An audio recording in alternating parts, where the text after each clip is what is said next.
Chagas, o Trypanossomiasis americano.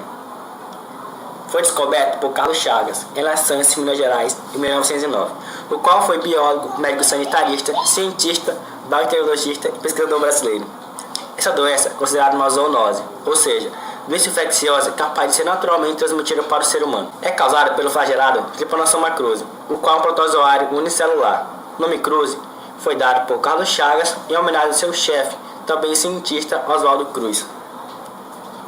Transmissão. A transmissão acontece pelas fezes do barbeiro, depositadas sobre a pele da pessoa enquanto o inseto suga o sangue. A picada provoca coceira, facilitando a entrada do tripanossoma no organismo, o que também pode ocorrer pela mucosa dos olhos, do nariz e da boca, ou por feridas e cortes recentes na pele. Como podemos ver na imagem alguns casos de infecção. No primeiro caso, ocorre pela picada do mosquito e a deixada de suas fezes. No segundo caso, a gestante pode passar a doença para o feto caso ela esteja infectada, ou até mesmo depois do nascimento do bebê pela amamentação. No terceiro caso, pela transfusão de sangue. E no quarto caso, pela ingestão de alimentos infectados. Estatística. A doença de Chagas é uma doença reemergente.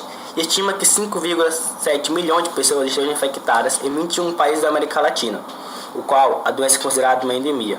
Mais de 6 milhões do mundo e calcula-se que 70 milhões de pessoas estejam em risco de contrair a doença. No ano de 2016, a região do Acre no Brasil teve aumento de mais de 200% com relação ao ano de 2015. Em 7 meses, o número de casos da doença de Chagas aumentou cerca de 216% no Acre.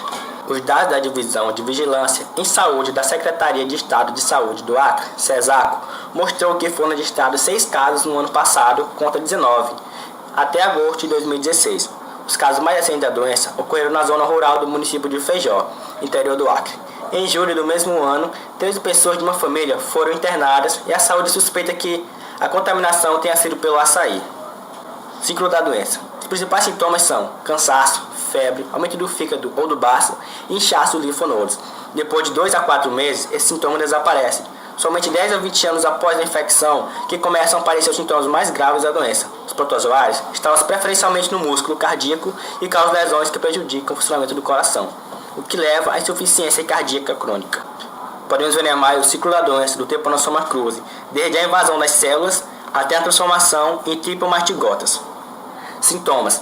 A doença se apresenta em 2 estágios clínicos, a aguda e a crônica. A fase aguda da doença ocorre geralmente em crianças, e é caracterizada por febre de intensidade variável e mal-estar, entre outras características.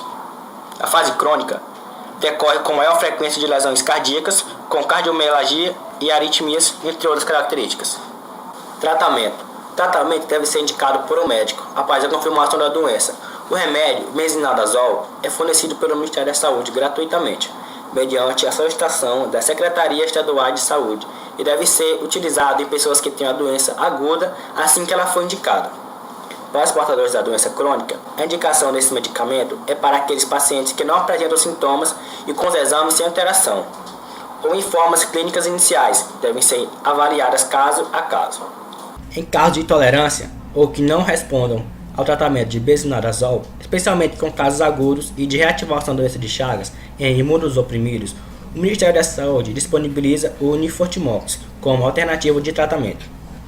Até a década de 1960, não havia medicamento suficiente contra o tripanossoma. A partir de então, tem sido desenvolvido drogas terapêuticas capazes de matar e destruir o Trypanosoma cruzi, principalmente no período inicial da doença. Prevenção. Uma das formas de controle é evitar que o inseto barbeiro forme colônias dentro das residências, por meio de utilização de inseticidas por equipe técnica habilitada, em áreas onde insetos possam entrar nas casas voando pelas aberturas ou frestas. Podem-se usar mosquiteiros ou até telas metálicas.